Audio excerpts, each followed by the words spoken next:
మన గండిమైసమ్మ నుంచి వియాపూర్ వెళ్ళే ఈ రోడ్లో బాచుపల్లి ప్రాంతంలో నిన్న రాత్రి 10:45 ఆ టైంలో ఇక్కడ ఫైర్ యాక్సిడెంట్ అయింది. దీంట్లో దాదాపు 22 షాపులు, ఏదైతే ఈ ఫర్నిచర్ అమ్మేటటువంటి షాపులు ఉన్నాయో అవన్నీ కూడా దీంట్లో ఈ ఫైర్ యాక్సిడెంట్లో వాళ్ళందరూ కూడా నష్టపోవడం జరిగింది. 22 మొత్తం పూర్తిగా కాలి దగ్ధమైపోయినాయి. ఇదంతా కూడా దీనికి బేసిక్ రీజన్ కూడా ఏంటంటే ఒక ఎలక్ట్రికల్ దీంట్లో అది కనెక్షన్ ఏదైతే అక్కడ షార్ట్ సర్క్యూటో లేకపోతే అక్కడ సడన్గా వైర్లు తెగి అక్కడి నుంచి వచ్చినటువంటి స్పార్కులు లేకపోతే అక్కడి నుంచి వచ్చినటువంటి ఫ్లేమ్ ఏదైతే ఉందో దాని ద్వారా ఇక్కడ అంటుకోవటం. అండ్ ఈ ఫర్నిచర్ అంతా కూడా ఏదైతే ఉన్నాయో కుర్చీలు, బల్లలు, లేకపోతే బీరువాళ్ళు, ఇట్లాంటి రకరకాలు చెక్కతో చేసిన అన్నీ కూడా ఇక్కడ ఉంటాం.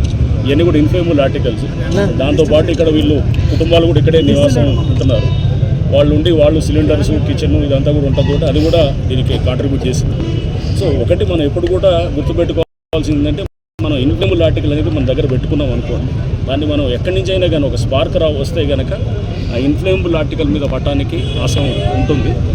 ఇవన్నిటిని మనం తీసుకొని ఇప్పుడు ఈ వైరు కాలుతుంది అని ఎవడు అది ఊహకందని విషయాలు ఇట్లాంటివి. బట్ అయినా కానీ కూడా మనం విపత్తులు నివారించాలంటే ఇవన్నీ కుర్చీలు, బల్లలు ఇవన్నీ వుడెన్ మెటీరియల్ అంటే హైలీ ఇన్ఫ్లేమబుల్. రేపు ఎవరన్నా ఏది బట్టలు, గార్మెంట్స్ ఉన్నాయి అవి కూడా inflammable materials. Or for instance ఏమన్నా ఇది కెమికల్స్ లేకపోతే ఇట్లా యాసిడ్, బ్యాటరీలు ఇట్లాంటివి అవి కూడా ఇన్ఫ్లేమబుల్. అంటే ఇన్ఫ్లేమబుల్ మెటీరియల్ అనే దాన్ని స్టోర్ చేసినప్పుడు మనం 1కి 100 సార్లు ఆలోచన చేసి చూసుకోవాలి.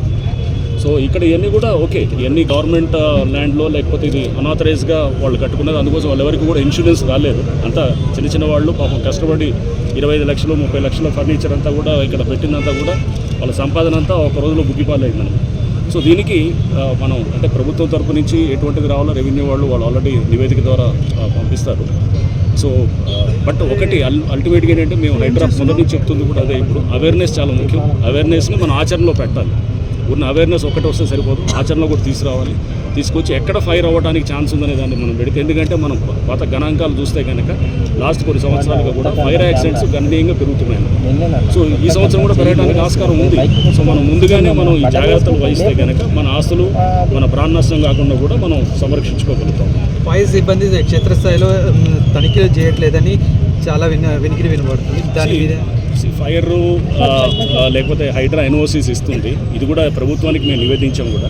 దీని మీద కూడా పవర్స్ గురించి కూడా హైడ్రా ప్రభుత్వ దృష్టికి తీసుకెళ్ళింది. దాని మీద కూడా ప్రభుత్వం కూడా సానుకూలంగా ఉండి పవర్స్ ఇవ్వడానికి కూడా జరుగుతుంది. బట్ తనిఖీలు ఎన్నది చేస్తారు దీనికి. అందుకోసం ఏంటంటే లక్షల వేల మంది ఇది ఇట్లాంటి జరుగుతుంది. సో దీనికి ఏంటంటే మన awareness important. Plus of course రేపు ఎవరన్నా కనుక ఇట్లాంటిది చేస్తే సీజ్ చేస్తారనేటువంటిది కూడా ఉండాలి. సీజ్ చేస్తారు, దాన్ని క్లోజ్ చేస్తారు మొత్తం అనేటటువంటిది కూడా ఉంటేనే అప్పుడు రేపు ఇది అవుతుంది. బట్ ఇవన్నీ కూడా మన తనిఖీలు ఎన్ఫోర్స్మెంటే కాదు, మన అవేర్నెస్, మన సొంత ఇది ఉండాలి. మన జాగ్రత్త మనమే చూసుకోవాలి. అందరూ వచ్చేసి ప్రభుత్వం తనిఖీలు చేసినప్పుడే మనం జాగ్రత్త పడదాం అంటే కాదన్నమాట. ఇట్లాంటిది అయినప్పుడు మనం బాధపడాలి. సార్ రోడ్ సైడ్లో పార్కింగ్ చేయడం వల్ల అయిందని చెప్తున్నారు కదా సార్. ఇది రోడ్ సైడ్ ఇది అంటే పోల్స్ కూడా ఉన్నాయి కదా, ఎలక్ట్రికల్ పోల్స్. అనుమతి లేని షాపులు చాలా చోట్ల ఉన్నాయి. మళ్ళీ మీరు హైడ్రా